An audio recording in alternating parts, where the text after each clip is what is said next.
ఇవాళ టీవీలలో రకరకాలుగా మాట్లాడేవాళ్ళు మనకు కనిపిస్తున్నారు. మీదంతా బ్రాహ్మణ భావజాలము అని రకరకాలుగా నేను ప్రత్యక్షంగానే అనేక చోట్ల ఖండించాను.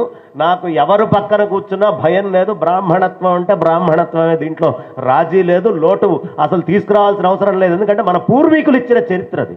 దానికి భయపడితే ఎట్లా? పూర్వీకులు ఎన్ని త్యాగాలు చేస్తే మనకి ఈ స్థితిని కలిగించారు. పూర్వీకులు ఎంత త్యాగం చేశారండి.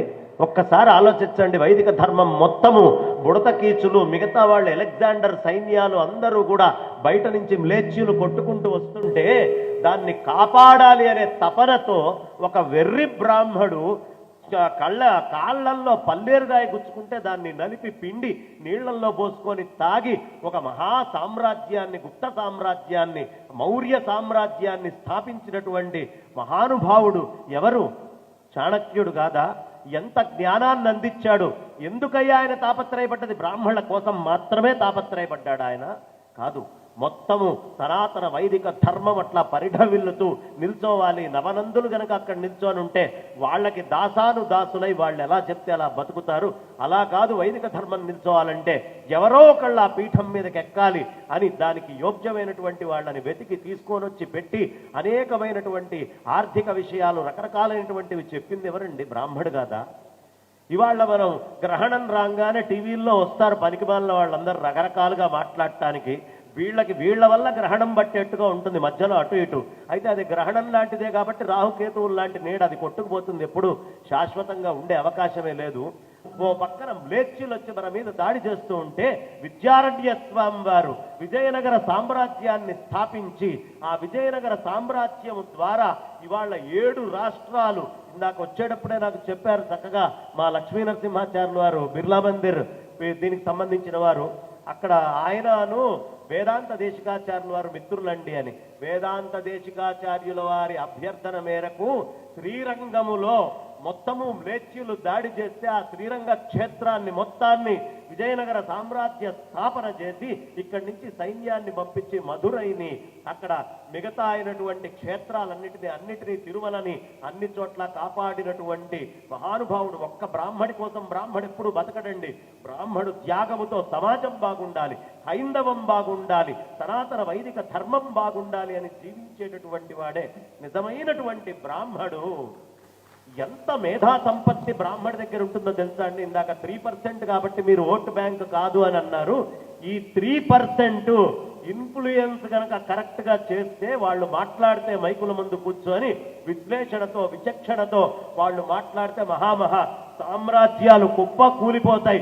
ఒక్క చాణక్యుడు ఉంటే చాలు. కాబట్టి మీరు ఓట్లతోటి పోల్చొద్దు. వీళ్ళు మాటల తూటాలు గనక ప్రయోగించారు అంటే ఎలాంటి ప్రదేశంలో ఉండే ఓట్లైనా మారిపోయి ఇంకో చోట పడి తీరాలి. అంతటి సమర్థత, వాక్చతురత, అంతటి సత్యనిష్ట మన పూర్వీకులు చేసిన తపస్సు మన శరీరంలో ఉంది. ఓ భారద్వాజ ఋషి, ఓ కౌండిన్య ఋషి, ఓ ఆత్రేయ ఋషి, ఓ శ్రీవత్స, చక్కగా అనేక మంది ఋషులు చేసిన తపస్సు ఉన్నటువంటి శరీరం. కాకపోతే తపస్సు నుంచి బయటికి వెళ్తున్నాం మనం.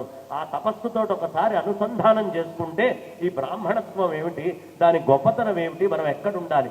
ఎంత గొప్పవారండి విద్యారణ్యుల వారు. ఆయన మొత్తము చుట్టూతా అంతా కూడా తురుష్క సామ్రాజ్యాలుంటే మధ్యలో వాళ్ళని బలవంతంగా ఢిల్లీ తీసుకొని వెళ్ళి హక్కా బుక్కా అనే పేర్ల మీద ఈ కాకతీయ సామ్రాజ్యానికి సంబంధించిన వాళ్ళని మారిస్తే తిరిగి తీసుకొని వచ్చి వాళ్ళని మళ్ళీ హరిహరరాయ, బుక్కరాయ అనే పేర్లతో మార్చి వాళ్ళని గార్డియన్స్ కింద రాజులుగా పెట్టలేదండి. గార్డియన్స్ గా అంటే ఏది ఉన్నా సంతకం విరూపాక్ష అని పెట్టాలి తప్ప మీరు మీ సొంత పేర్లతోటి సంతకం పెట్టకూడదు అని చెప్పి వాళ్ళకి కండిషన్ పెట్టి ఆయన చేసినటువంటి ఆలోచన చూడండి.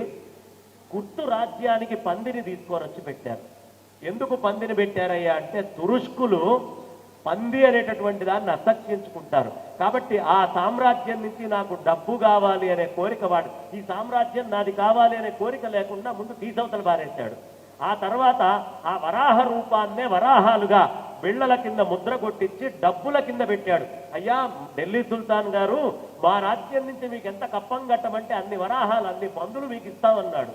అన్ని వరాహాలు, నీ వరాహం అక్కర్లేదు, నువ్వు అక్కర్లేదని స్వతంత్ర దేశంగా ఇది ఉండేట్టుగా ఈ మొత్తం 7 రాష్ట్రాల్ని కాపాడినటువంటి వాడు ఎదురుగుండా కోటల్ని కట్టి ముందర పందులు పెట్టేవాడు. ఎవడైనా సరే ఆ పంది బొమ్మకి ముద్దు పెట్టి గాని లోపల రాజ్యంలోకి, రాజధానిలోకి అడుగు పెట్టడానికి వీల్లేదు. ఎందుకు అంటే ఎవడు పెట్టడో వాడు లోపలికి రాకుండా ఉండడం కోసం ఎవరిని కట్టడి చేయాలి, ఎవరిని రానివ్వాలి, రానియకుండా ఆపాలి అనే విషయాన్ని, అంటే ఆ బుద్ధి చాకచక్యం అనేది చాలా నిశ్చితంగా సూక్ష్మంగా ఉంటుంది బ్రాహ్మడికి. దాన్ని ఒక్కసారి బయటికి తీసుకొని వచ్చి ఆ బుద్ధి సూక్ష్మత అనేది గనక మనం ప్రదర్శిస్తే ఎక్కడా మనం ఎట్టి పరిస్థితుల్లోనూ ఈ రోజుకి శాసించగలిగే స్థాయిలో ఉంటాం. మన ఋషుల యొక్క తపస్సు మన లోపల ఆ విధంగా ఉంది.